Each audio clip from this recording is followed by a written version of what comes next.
Now let's have a look at the next question and let's read what does it say. उनका कहना है कि एक 0.5 kg का बॉल है. Okay, mass of the ball is 0.5 kg, moving with a speed of 12 metre per second. 12 metre per second की speed से ये बॉल चल रहा है. Strikes a hard wall at an angle of 30 degree with the wall. तो ये जो ball है वो इस डायरेक्शन में ऐसे चल रहा है, और जब वो इस दीवार से टकराया तो दीवार के साथ वो 30 डिग्री का एंगल बना रहा है. It is reflected with the same speed at the same angle. उसी स्पीड से, मतलब 12 की स्पीड से वो टकराया, तो 12 की स्पीड से ही वो वापस भी आ रहा है और सेम एंगल पे वापस आ रहा है 30 डिग्री पर ही. If the ball is in the contact with the wall for 0.25 seconds. 0.25 seconds आपका टाइम पीरियड है. 0.25 seconds. The average force acting on the ball is. उन्होंने आपसे फोर्स की वैल्यू पूछी है. Now we know that force का formula होता है mass into acceleration, and acceleration होता है v minus u upon t. और आप ये फॉर्मूला यूज कर पाओगे बिकॉज इस क्वेश्चन में जो मास है वो है constant. You can use this. But इस प्रकार के क्वेश्चन में आपका there is a small catch, and the catch of the problem is कि v और u, यहाँ पे v bar and u bar, ये दोनों जो वेलोसिटीज है v bar and u bar are perpendicular to the wall. आपकी जो वेलोसिटी है v बार और आपका जो दोनों ही वेलोसिटी, इनफैक्ट इनिशियल वेलोसिटी और आपकी फाइनल वेलोसिटी, ये दोनों वेलोसिटी जो है वो वॉल के साथ परपेंडिकुलर होनी चाहिए. अब यहाँ पर अगर आप ये वाला वेलोसिटी देखोगे 12 metre per second, now this is at an angle, right. ये एक एंगल पे जा रहा है और जो टकरा के वापस भी जा रहा है that is also at an angle. So जब ये एक एंगल पे जा रहा है ना, तो फिर आप उसको v और u के जगह पे सब्सटीट्यूट नहीं कर पाओगे. ठीक है, let me just remove this to make the paper look cleaner. Okay, now यहाँ पर आता है. ये जो बॉल है जिसका वजन है 0.5 kg, उसको मैं यहाँ पर ड्रॉ कर रहा हूँ, और उसकी ये जो वेलोसिटी थी 12 मीटर पर सेकेंड, उसको मैंने यहाँ पर ड्रॉ कर लिया. करेक्ट. अब if this angle is 30 degree, अगर मैंने यहाँ पर एक लाइन बनाई,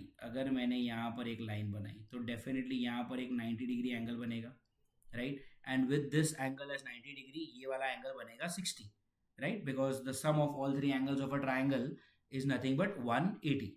correct. So you can see that this angle is 30 और ये वाला जो एंगल है वो 60 है. So if this is 12, this is 60, this component will become 12 cos 60. Correct. And 12 cos of 60 is half, so 12 into half, ये वाला बना 6. And then there is one more component which is here, which is 12 sin 60. Sin 60 is root 3 by 2, so 12 into root 3 by 2, तो ये बनेगा आपका 6 root 3. Correct. Now with this logic आप ये देखोगे कि आपके जो वेलोसिटीज थे उसके दो कंपोनेंट बने. एक कंपोनेंट बनेगा 6 का और दूसरा कंपोनेंट बनेगा 6 रूट 3 का. अब ये जो 6 रूट 3 वाला कंपोनेंट है ना, वो कंपोनेंट किसी काम का नहीं है. वो कंपोनेंट इसलिए नहीं काम का बिकॉज ये जो कंपोनेंट है वो वॉल के साथ पैरेलल है, और फोर्स डालते वक्त आपको वो कंपोनेंट काम आता है जो वॉल के साथ परपेंडिकुलर हो. So this 6 is useful, this 6 root 3 is not. Similarly वापस जाते वक्त आपका बॉल इस दिशा में जाएगा 12 मीटर पर सेकेंड से, एंड ये उसका हॉरिजॉन्टल कंपोनेंट और ये उसका vertical component. And bye simple geometry, if this angle is 30 degree, even this angle is 30 degree, corresponding angle, if this is 12, this is 30, तो ये बनेगा 12 cos 30 और ये बनेगा 12 sin 30, and sin 30 is half, so 12 into half is 6. Again this component 6 root 3 is of no use क्योंकि वो wall के साथ पैरेलल है, और ये वाला जो कंपोनेंट है, ये वाला component 6, this is useful because वो वॉल के साथ परपेंडिकुलर है. Correct. Now if you understand, आपके जो ओरिजिनल वेलोसिटी थी 12 मीटर पर सेकेंड, उसको हमने रिजॉल्व कर लिया है दो हिस्सों में, एक बना 12 cos 60 और एक बना 12 sin 60 विच इज 6√3। और वापस जाने वाली जो वेलोसिटी थी वो भी 12 ही थी, right? The velocity with which the ball is going back that is also 12, उसको भी हमने रिजॉल्व कर लिया। एक बना 12 sin 30 which is equal to 6 और दूसरा बना 12 cos 30 which is equal to 6√3। Now ये वाला जो कंपोनेंट है 6√3 it is of no use, और ये वाला 6√3 भी कोई काम का नहीं है क्योंकि वो वॉल के साथ पैरेलल है। This 6 is useful, this 6 is useful. So now what do? We simply write a formula, F is equal to m times v minus u upon t, and where m is the mass of the particle or the mass of the ball. यहाँ पर as we saw the mass of the ball is given to us as 0.5 kg, तो यहाँ पर हमने mass के जगह पर value रखा 0.5, 0.5 is half, v is the final velocity, final velocity of the body is 6, but since the body is going to the left आपने रखा -6, ये माइनस फॉर्मूला से जो आया।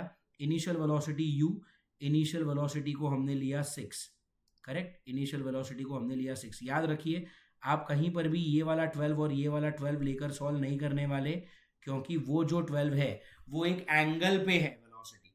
आपको वेलोसिटी का वो कंपोनेंट लेना है जो कि वॉल के साथ परपेंडिकुलर हो, ठीक है? विद दैट लॉजिक आप यहां पर -6 और -6 यहां पर बनेगा -12 and you have a half year, and in the denominator you have 0.25। 0.25 is nothing but 25 upon 100 which is 1/4. So this is half, -6 into -6, sorry, -6 is -12 और ये 1/4, correct? Now this 2 cuts with this 4 to give us 2, और अब ये 2 जाएगा numerator में, 12 into 2 is 24। आपके force की value आ गई -24 न्यूटन। ये है आपका फोर्स जो लग रहा है बॉल पे। तो वॉल पे लगने वाला फोर्स होगा equal and opposite, and equal and opposite value is +24 newton, option C और ऑप्शन 3। ठीक है? I hope you have understood this question class. Thank you.